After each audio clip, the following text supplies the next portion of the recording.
Hello, good morning everyone from Novice. Right now we are at Novice, so हामीले उता दामन जान लागेको छुमे जान्छु टिबेटियनबाट चाहिँ छुमे जान्छु भन्छ र हिन्दूबाट चाहिँ ऋषिश्वर महादेव मन्दिर हामी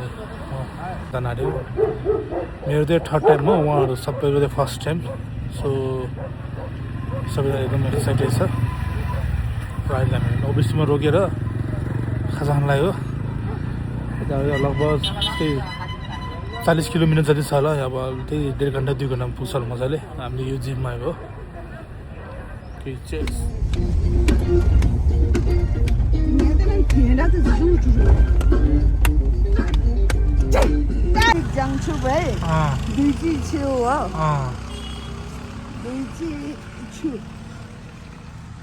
ऋषिश्वर महादेवजी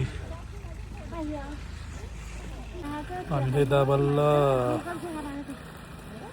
छुमिनाजु पुग्यो है छुमिनाजु ठ्याक्कै 3 घन्टा लगभग 3 घन्टामा पुग्यो घामले अलि लागेको छैन रहेछ चिसो चिसो छ आयो बाटो साह्रै घुमाउरो भएर अलि टाउ दुखिरहेछ सबैलाई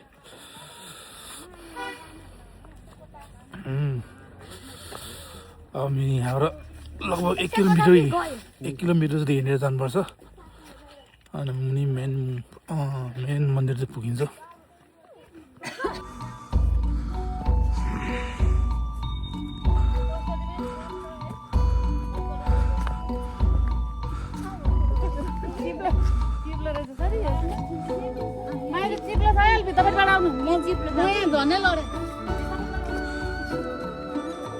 ल कस्तो हुँदैछ चिसो है त्यही त है घाम मौसम साथ दिन घाम लागेन कि खास घाम लाग्यो भने चिसो हुनु थियो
Kiji mau bahasa Gurbe masih di mana?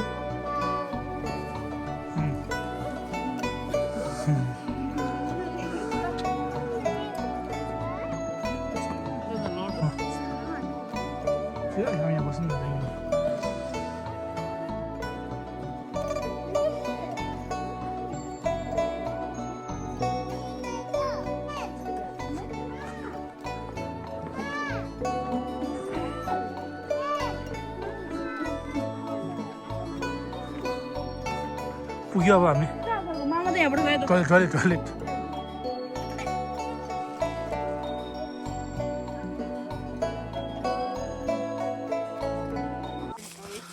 हामी चाहिँ यता पुगिहाल्यो तीर्थस्थलमा यता यसो आराम गरेर चिया पिउँदै हुनुहुन्छ उहाँहरू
अहिले हामी यता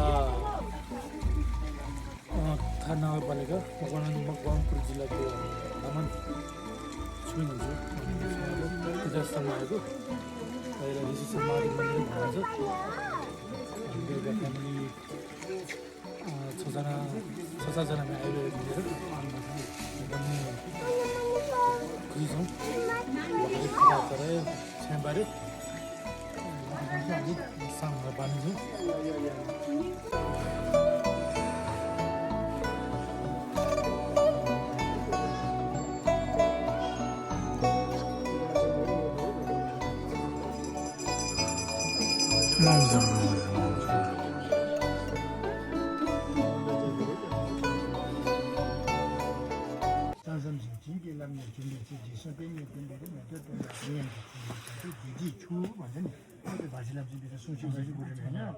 अब यो के यो ने चाहिँ कहाँ छ भने झ्यागा भ्युजी सन्साम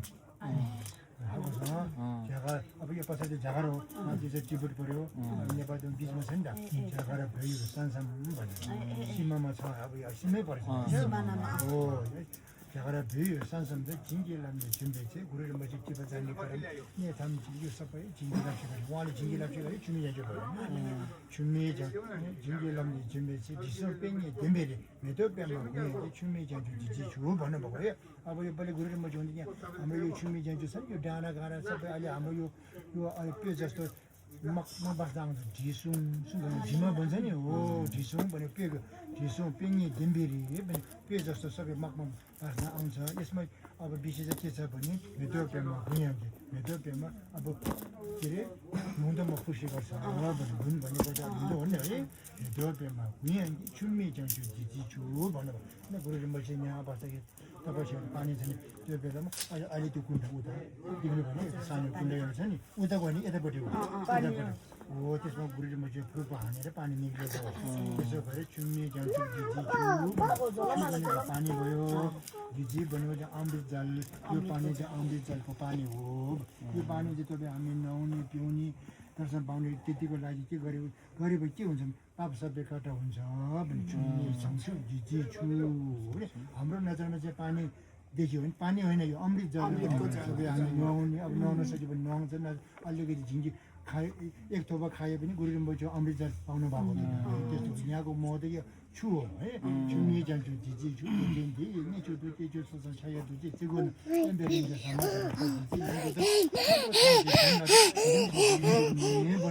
पहिले गुरुम्बा चाहिँ अब यहाँ गुरुम्बा चाहिँ यहाँ तपसी गरेको पानी हो गुरुम्बा चाहिँ अब यहाँ हुँदाखेरि पहिले गुरुम्बा चाहिँ नआउँदाखेरि यहाँ के थियो पहिले नआउँदाखेरि यहाँको डगिनी भने अब खाँडोहरू डगिनीहरू यहाँको भूत पेत राक्षसहरूले मान्छे खान्थ्यो अरे यस्तो डेन्जर ठाउँ थियो पहिलेदेखि कहाँ मान्छे बस्ने स्थिति छैन गुरुम्बा चाहिँ जाने खाँडो धमलता भन्ने कारण त्यो हो अनि यहाँको देवी देवता सबै गुरुम्बा चाहिँ यहाँ तपसी गरी बस्ने बेलामा उनीहरू अनि यस्तो बेलुका आउनु यहाँ चाहिँ उयो अहिले फोकमा बस्नुभयो अनि खाण्डोहरू अब यहाँको देवी देवताहरू गुरुम्बा दर्शन गर्न आउनुभयो अनि गुरुम्बाजीले अब किन्सी गऱ्यो भने नकिन्सी गरे तिमीहरू के हो हामी पहिले यस्तो सम्झिने हामी यस्तो मारेर खाएर यस्तो रगत मासु खाएर यसो गरेको गुरुम्बाजी तपाईँले हामीले एउटा उहाङ दिनु पऱ्यो हो भने सुसी गऱ्यो अनि गुरुमा के तिमीहरू भविष्यमा यस्तो नगर्नु होइन मान्छेको शक्ति माथि भनेर खाँडो धमला ताक भने अब धमला थाम बुझ्नु भएन धमला ताक गऱ्यो गुरुमाजीको हासमा लिनुभयो भने खाँडो थाम के धमला ताक गुरुमाजी धमला ताक गऱ्यो अहिले शान्त भएन होइन गुरुमा छैन यहाँ त मान्छे बस्ने स्थिति छैन गुरुमाजी जहाँ गयो भूत पेत राखी सबै धमला ताक गऱ्यो धनेश्वर पनि त्यही हो ठको मारे तिमी त्यही हो तेमाङ पनि त्यही हो गुरुमाजीले सबै शान्त बनाउनु गुरुमाजी छैन भने हामी त कहाँ यहाँ बस्नु सक्ने कुरै छैन गुरुमाजी त्यस्तो जिङ्गिला खाँडो थाम धमला त हिँडेमै साँच्ची मुडुङ्गे गुरुमा बैठ्यो भने उहाँ पनि यहाँ अनि तपस्या गरे हिँडेमै साँच्ची इष्टदेव दर्शन पाएर चौधमा थियो म मुडु थोप्सी हो त्यस्तो अब तपाईँ हाम्रो लागि के राख्नु भएको छ गुरुमाजीको स्याल है स्याल राङजुङ छ नि स्याल राङजुङ अथवा चाहिँ छिम्मी चन्टी झिझी छु अब यो दुइटा म यहाँको महत्त्व अब हजुर स्याल दिनुभयो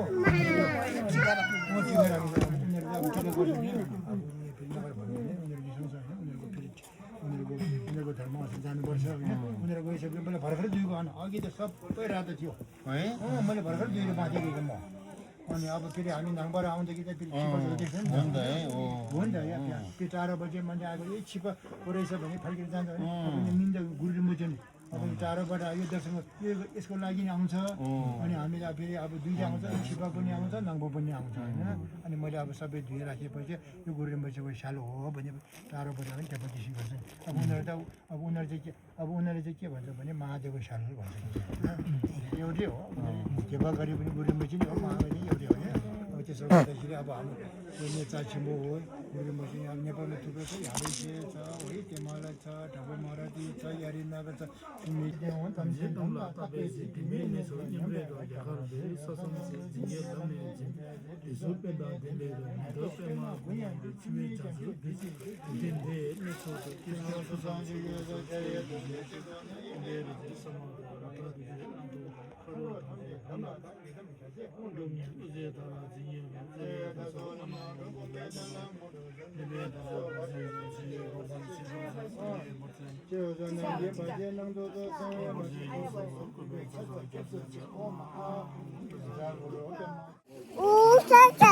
मने मने हो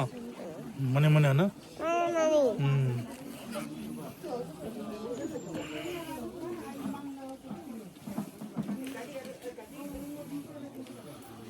हामीले पूजापाठ मजाले भयो सबै सक्यो त्यही फर्किनेवाला हो है फर्किन्छौँ नै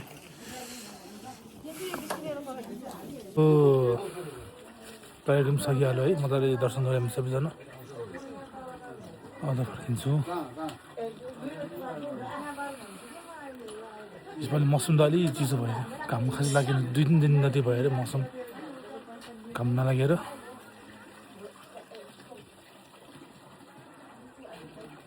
ओके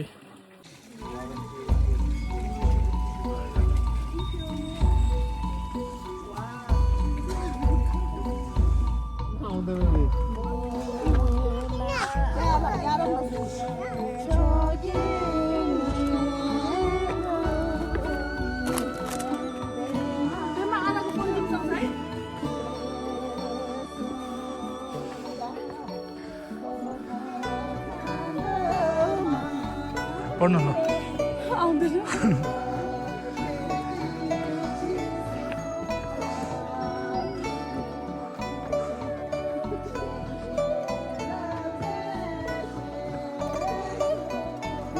힘이 되는죠.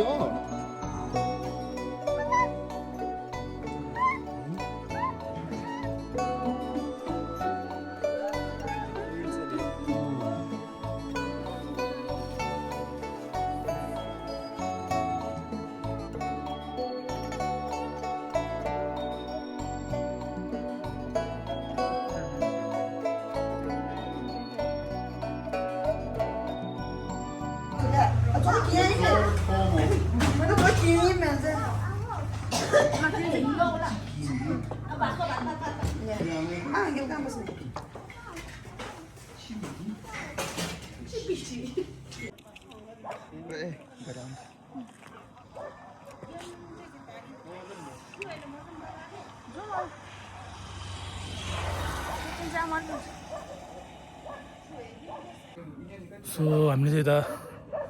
भर्खर लन्च खायो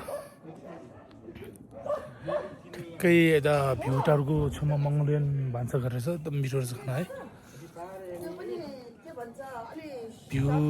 भ्यू टावर चाहिँ उता छ सो ठिकै यहाँ छेउमा यो मङ्गोलियन भान्साघर हुन्छ एकदम खाना मिठो छ तपाईँहरू आउनुभयो भने खाँदा हुन्छ है मौसम बल्ल खुल्यो